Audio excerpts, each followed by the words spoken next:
వరంగల్ జిల్లాలోని కేసముద్రం జమలాపురం సమీపంలోని హజ్రత్ మాతా సయ్యిదా సకీనా దర్గాలో ఉన్న పవిత్ర సమాధి నుంచి శ్వాస వినబడుతోందని వదంతులు వ్యాపించాయి. జూలై 23 రాత్రి 10 గంటల నుంచి 12 గంటల వరకు సమాధిపైనున్న చాదర్ ఉచ్ఛ్వాస నిశ్వాసలతో పైకి కిందకు కదిలిందని దర్గా నిర్వాహకులు చెబుతున్నారు. ఇదే విషయాన్ని వీడియో తీసి సోషల్ మీడియాలో పెట్టడంతో అది వైరల్ అయింది. మరుసటి రోజు రాత్రి మళ్లీ సమాధి నుండి శ్వాస వినబడిందంటున్నారు అక్కడి ప్రజలు.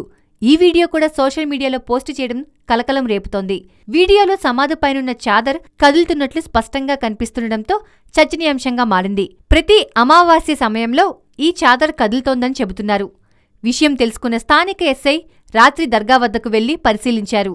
ఆయన ఉన్న సమయంలో ఎలాంటి కదలికలు లేవు. దీంతో సమాధిపైనున్న 3 చాదర్లను తీయించి లోపల శుభ్రం చేయించారు.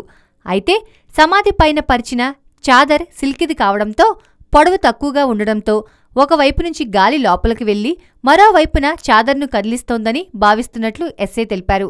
ఈ మేరకు చాదర్పై అన్ని వైపులా రాళ్లు పెట్టించగా ఎలాంటి కదలిక లేదని ఎస్ఐ వివరించారు. మళ్లీ వచ్చే అమావాస్య రోజు పరిశీలిస్తామని చెప్పారు పోలీసులు.